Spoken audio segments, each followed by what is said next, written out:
Con el foco puesto en Irán, estábamos comparando precisamente la situación a lo que sucedió con Venezuela hace apenas unas semanas, en concreto el pasado 3 de enero. Vamos a escuchar explicaciones por parte de Marco Rubio, el secretario de Estado de Estados Unidos, comparece en estos momentos ante el Senado. Escuchamos a Rubio. Voy a hablar unos minutos nada más.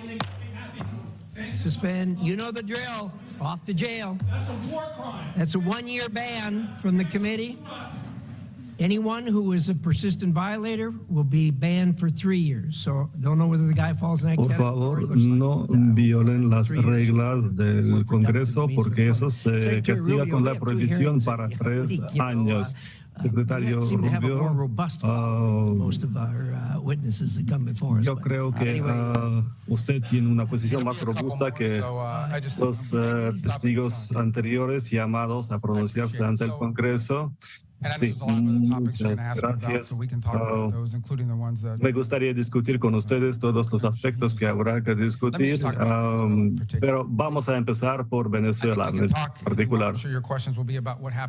Y después me podrán hacer preguntas sobre lo que fue antes de la operación, pero me gustaría concentrarme más en lo que está pasando ahora, porque me van a preguntar sobre lo de antes. Y quiero decirles que nosotros tenemos nuestro hemisferio y en nuestro hemisferio había un régimen controlado por persona acusada de narcotráfico y que fue apoyada por nuestros adversarios en el mundo. Y para Irán, por ejemplo, fue el socio principal. Para Rusia fue base más importante de operaciones en nuestro hemisferio. También estaba Cuba, estaba Nicaragua. En cuanto a China, China recibía crudo con un descuento enorme de $20 de Venezuela. Iban ahorrando en el crudo del pueblo de Venezuela que fue entregado a los chinos con un descuento de $20 por barril. Así que teníamos a los 3 de nuestros oponentes más importantes en el mundo operando en nuestro hemisferio cerca de nosotros y también un régimen que apoyaba narcotráficos y cooperaba con FARC, con ILN y con otras organizaciones de narcotráfico que utilizaban el territorio nacional de Venezuela. Fue un riesgo estratégico enorme para Estados Unidos y no fue en otro mundo, no fue en otro continente, fue en el hemisferio donde vivimos nosotros. Eso tenía un impacto dramático en nosotros y también algo pasado en Colombia. Tenía efecto negativo en Colombia, en la cuenca del Caribe, y había que hacer algo, emprender pasos, y como ya se lo he dicho, teníamos 3 objetivos aquí, y nosotros queríamos alcanzar la fase de transición para tener una Venezuela amigable, que prosperaba. Ellos pueden tener que puedan tener elecciones, porque en su caso la oposición no puede tener acceso a la televisión, no puede estar en el boletín porque el gobierno no le da posibilidad de elecciones honestas. Pues eso había que ofrecerles, pero no podemos alcanzarlo en 3 semanas. Nuestro objetivo número 1 fue la estabilidad. Después de... Pendientes de Marco Rubio, el secretario de Estado de Estados Unidos, hablando sobre la situación en Venezuela, está diciendo literalmente que han tenido un régimen dirigido por un narcotraficante acusado en su propio hemisferio. Dice que la situación era insoportable y que debía abordarse. Ya se ha abordado. Este era uno de los primeros mensajes de Marco Rubio, que por cierto vivía hace apenas unos segundos este momento que están viendo en sus pantallas. Justo antes de empezar su discurso ante el Senado, ha visto cómo, como están viendo en sus pantallas, entraban a interrumpir su discurso. Dice Marco Rubio: queremos una transición pacífica en Venezuela. Dice que ya se ha abordado este problema de raíz, pero como ven, pues no todo el mundo está de acuerdo. En este caso han interrumpido este discurso de Marco Rubio. Muy atentos a esta comparecencia, pueden seguirla íntegra en nuestro canal de YouTube en paralelo. Nosotros pendientes de Rubio, pero vamos a mirar también a Estados Unidos, vamos a mirar a la tensión en torno a Minnesota con un Donald Trump que hoy volvía a amenazar a su alcalde, a Jacob Frey. Decía que están jugando con fuego. Las elecciones de medio término están apenas unos meses, se esperan para noviembre. Cristian, te quiero preguntar por ello, ¿qué coste le puede suponer a Donald Trump, bueno, pues toda esta tensión, estos episodios que se están viviendo en las últimas semanas en Minnesota, pero que se pueden extrapolar también a otras ciudades? Sí, a ver, hace un tiempo hablábamos que este año y este periodo va a ser central porque se juegan muchas cosas, Donald Trump, en el terreno internacional y en el interno. Y estos escollos, bueno, algo que decía Carlos en el bloque anterior sobre la frecuencia de las visitas de Netanyahu me hizo acordar una frase interesante que dice que tenés que tener a tus amigos cerca y a tus enemigos aún más cerca. Pero bueno, dicho esto, yo creo que a lo interno de Estados Unidos Donald Trump se está jugando una carta muy delicada porque yo creo que si bien hay diferentes teorías, algunas de ellas incluso marcan que estos exabruptos groseros por parte del ICE o del ICE, como le quieran llamar, buscarían, no serían casuales, sino que estarían buscando llevar a un extremo la situación, tal vez para suspender las elecciones de medio término. Me parecen un poco demasiado conspirativas. Pero sí, la situación de división interna en el país es muy grave, es muy seria.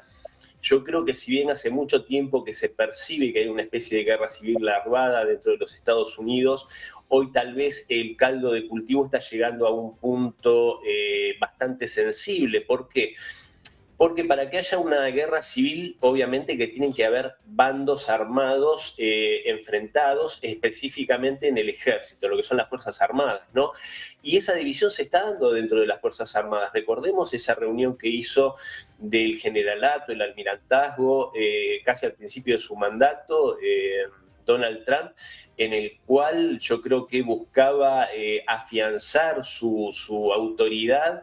Esta reunión fue llevada adelante también por Pete Hegseth y hubo mucho descontento por parte de gran parte del generalato, incluso la carencia de aplausos, muchos signos muy concretos. En el mundo de la inteligencia también se sabe que hay una división grande en este sentido.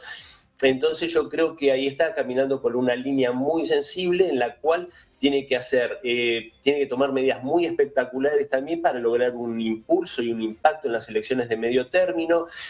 Siempre las elecciones en este sentido son un poco más flojas, por decirlo de un modo coloquial. Y yo creo que sinceramente no le ayuda en nada, al contrario, este incidente en el cual se asesinó a este enfermero, Alex Pretti.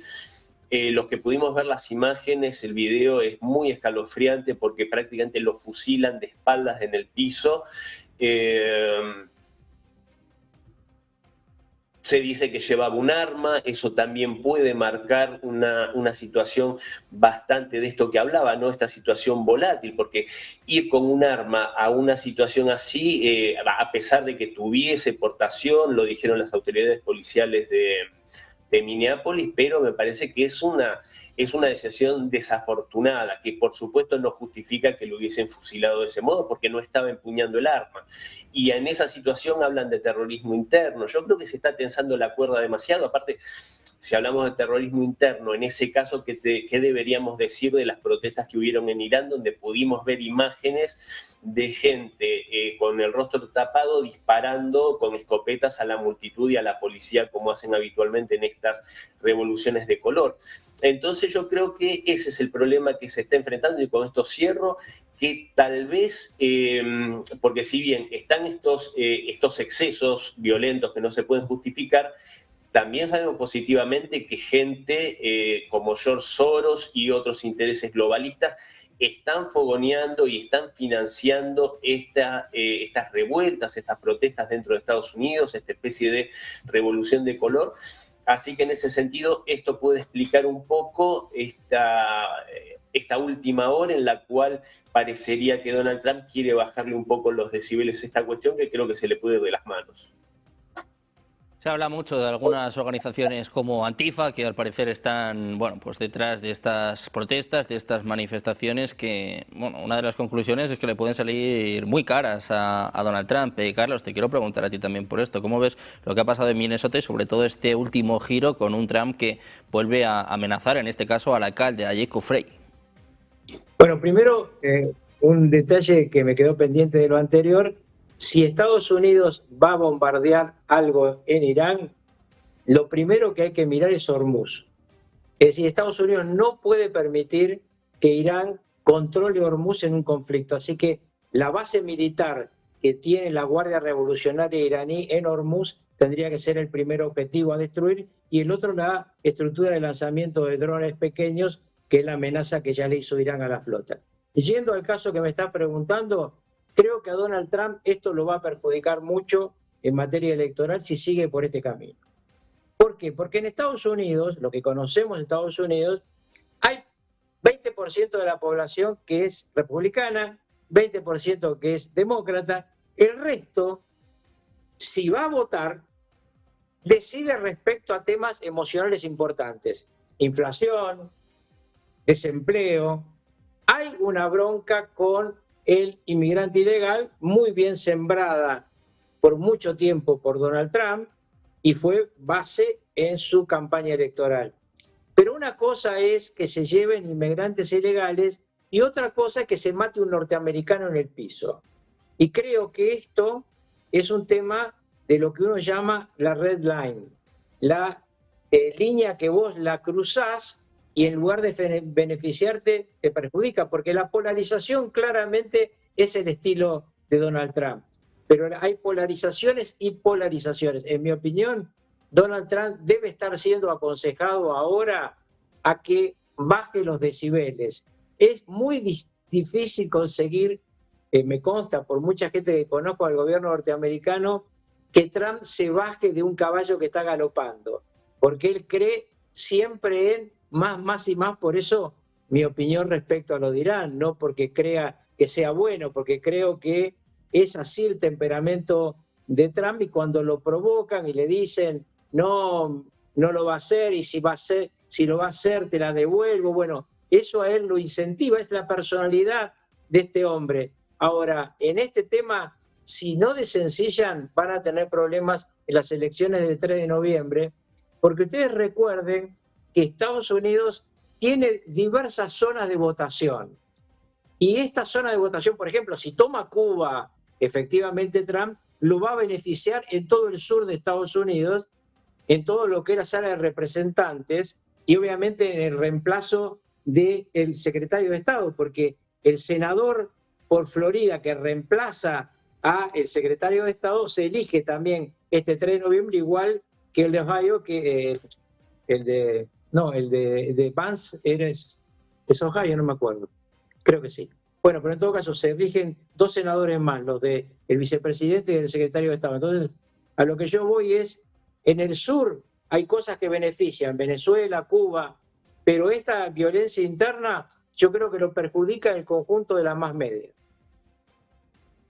Bueno, pues el foco puesto en Minnesota y en si Trump termina desescalando o no, sobre todo hoy con estas amenazas al alcalde. Ayer hablaba, por ejemplo, con Tim Wolf, intentaba de alguna forma, bueno, pues precisamente esto, ¿no? Desescalar, una especie de tregua. Armando, te quiero preguntar por lo mismo, ¿qué puede suponer esto para Trump y sobre todo cómo puede afectar de cara a las elecciones de noviembre, donde es que Trump se está jugando mucho? Ayer mismo decía que en el caso de que pierda espera un juicio político, no espera un impeachment de los demócratas.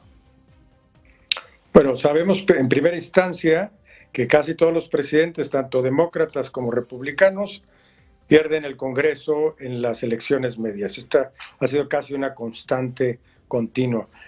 Clinton, con toda su popularidad, le pasó, etcétera, ¿no? Aquí lo que tenemos que entender que esta tensión política, esta polarización que ya existe en Estados Unidos, está escalando a algunos niveles preocupantes. Porque como bien comentaba Carlos, no es lo mismo que haya habido una agresión directa contra un norteamericano, una persona tristemente de piel blanca, con el cual se identifican una gran parte de la población americana, que con los docenas de asesinatos que hubo en la época de Obama a muertes de afroamericanos por parte de la policía. Tenemos que entender también que la policía americana tiene una serie de facultades que no se tienen en otros países.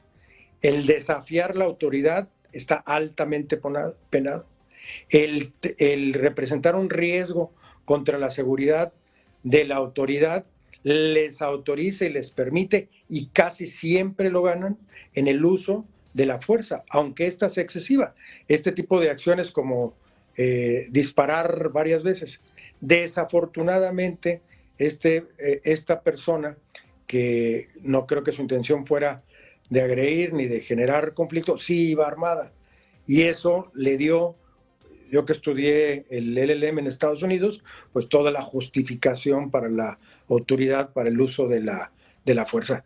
Y van a argumentar que temieron por su vida, que no sabían si tenía otro tipo de arma y que por eso lo limitaron. Que fue uno solo el que hizo todos los disparos, pues habrá ahí un juicio y un debate muy importante. Ese es un tema, ¿no? Pero hay que recordar también que no solo se vincula con el tema del ICE, sino esta idea del poder que tiene el gobierno federal sobre esto que se han llamado los santuarios o ciudades santuario en los Estados Unidos.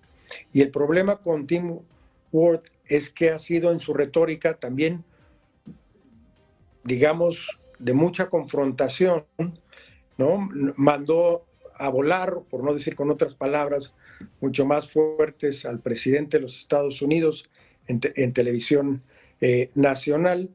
Y no podemos olvidar también que el tema es especialmente candente en Minneapolis, porque hay una defraudación de más de $5,000 millones por parte de la comunidad somalí, que se casaban o presentaban documentos como si estuvieran casados padres y hijos o hermanos, etcétera, para pedir subvenciones, y que ha tenido un desfalco en muy pocos años, con una población de cerca de 100,000 personas, de entre 5 y 7,000 millones de dólares. O sea, es la segunda fuente de ingreso más importante de Somalia. O sea, cantidades impensables. Entonces, esto genera todavía más tensiones, obviamente, entre el Partido Republicano, el Partido Demócrata y sus representantes en cada lado. Uno, Trump señalando esta corrupción, estos abusos, esta inmigración que perjudica al americano común y corriente, no nada más en empleo, sino en subvenciones y en apoyos. Y por otro lado, los demócratas defendiendo a esta comunidad que no cuenta con sus papeles, que no está legalizada, y que han formado este tipo de santuarios donde le exigen la salida al ICE o a la autoridad para que no esté deteniendo a personas en las calles o en las fábricas o en los colegios. Esto es simplemente reflejo de esas dos visiones tan diferentes. Aunque hay que recordar, valga la pena hacerlo, que con un perfil, digamos, menos agresivo, pero con la misma fuerza, Obama deportó más personas y detuvo más personas, y que las políticas de separación familiar de niños con adultos y de tenerlos en estos, como se llamaban, jaulas, pues fueron con Obama. Entonces, hay mucho ruido mediático, hay acciones que qué bueno que hay, la prensa las está tocando para que se medie o se busque encontrar puntos medios, pero hay que tratar de encontrar los puntos importantes en todo este ruido mediático y entender cuáles son verdaderamente los intereses. Y son una postura totalmente diferente entre unos y otros.